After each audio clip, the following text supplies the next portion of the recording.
بسم الله الرحمن الرحيم الحمد لله أشهد أن لا إله إلا الله وحده لا شريك له وأشهد أن محمدا عبده ورسوله أما بعد. Brothers and sisters, you have no idea how much I miss you, and I wish I can be with you right now on this Yom al-Jumu'ah. So accustomed to seeing your beautiful faces.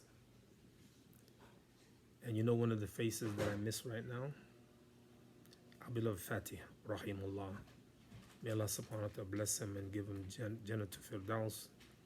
And I'll be honest with you, you don't have to feel sorry for Fatih right now. No. Why I say that? Because the Prophet, peace and blessing be upon him, was a magnificent teacher.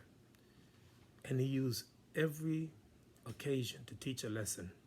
For instance, at a janazah, somebody dies. So he says, mustarihun wa mustarahun minhu. And it means either this person who died is relieved or relieving. And he said, when the companion said, Ya Rasulullah, what is this mustarihun wa mustarahun minhu? What is that? He says, a believer, servant of Allah, like Brother Fatih, who dies, he's relieved from the burden and the difficulty of this life. No more, the difficulty is no more difficulty. No. Yeah. And to rahmatullah, into the mercy of Allah subhanahu wa ta'ala. So we ask Allah subhanahu wa ta'ala to take our Brother Fatih in his mercy. Incredible person. Every day at Fajr, he would always be to my left. One person over, two people over, three people at the most. And we talked every day. Every salat, he's right there. So may Allah subhanahu wa ta'ala bless him. Mustarahun minhu. It means that when evil people, they die, the earth is relieved from their badness. The trees and the animals and the people are relieved from them. So, mustarihun or mustarahun minhu, are they relieved from the difficulties of this life to the mercy of Allah, or the animals and the rest are relieved from you. Today, I want to talk about what's coming up, about another 12, 13 days, and that is Shahru Ramadan, the month of Ramadan. And so today my message about Ramadan is simple. But I'm going to show you something really interesting in the verse of Quran. Allah says, Ya ayyuhalladhina aminu kutiba alaykumus siyam kama kutiba ala alladhina min qablikum la'allakum tattaqun. Fasting is prescribed for you, as it was prescribed for those who came before you.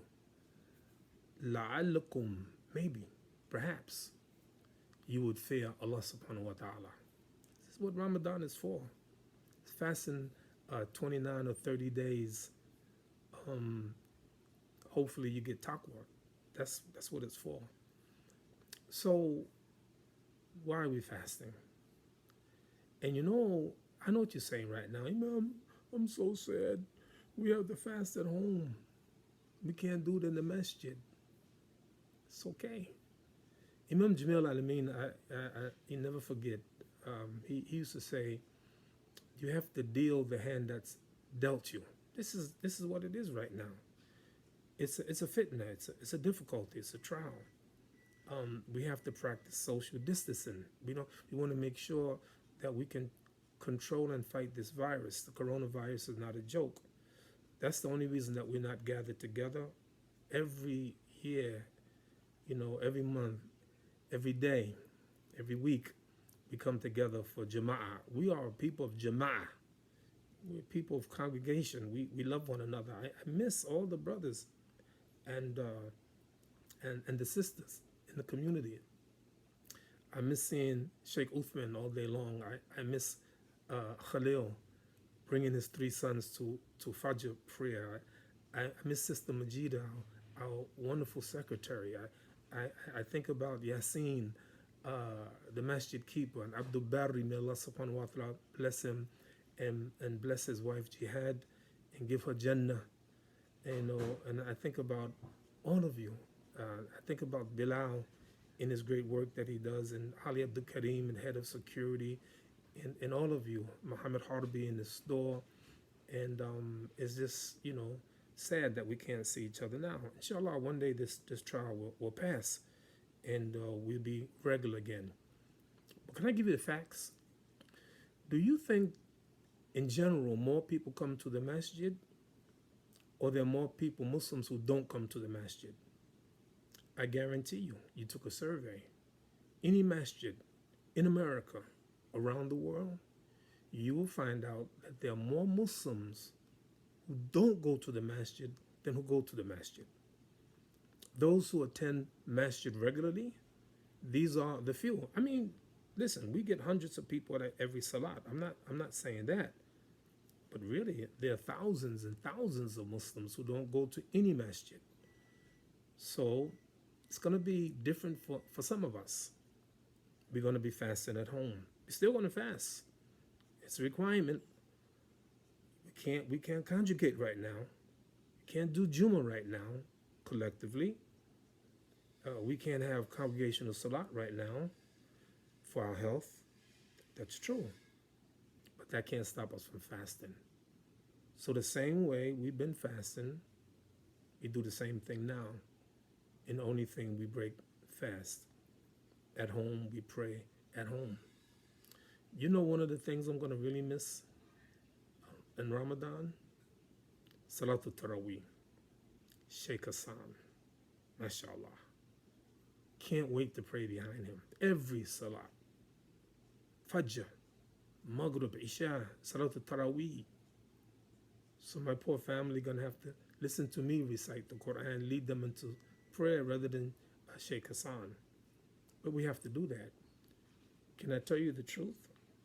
The truth of the matter is, during the time of the Prophet, peace and blessing be upon him, people didn't make Salatul Taraweeh in congregation. No, they didn't. One night, the Prophet ﷺ came out to the masjid and he prayed the night prayer, and people joined him. And so the next day, people heard about it, and they came. More people came the second day, and they joined the Prophet ﷺ in Qiyamul Layl. And the third day, the masjid was packed with people following the Prophet ﷺ. And the fourth day, the masjid, they said, was overwhelmed with people, and the Prophet didn't come out. So later on, he addressed the people and said, I was not unaware of you coming out, but I was afraid to continue this salat because I thought it might become made mandatory, and I didn't want to put that burden on you. So when the Prophet ﷺ died, no Salatul Taraweeh. When Abu Bakr radiallahu anhu, who became the Khalifa for 2 years before he died, no congregational Salat for Taraweeh. What people would do is that some people would gather in the masjid, and a few people, a handful of people, would pray behind one person. In another part of the masjid, a handful of people praying behind another person, and another person, like that. Until when Umar radiallahu anhu, when he became Khalifa, after a while, he said, you know what? I think it would be better if these people joined together and prayed behind one person. And they did. And he appointed Ubay ibn Ka'b. You know who Ubay ibn Ka'b was? The Prophet ﷺ said, Istaqilu Quran min arba'. Learn the Quran from 4 people. Abdullah ibn Mas'ud, Salim ibn Abi Hudhayfa, Ubay ibn Ka'b, and Mu'adh ibn Jabr. So these are the great reciters of the Quran. So the Umar radiallahu anh, he put Ubay to lead the salat, and the people all pray behind this one person. And Umar looked at it and said, Ni'ma bid'ah.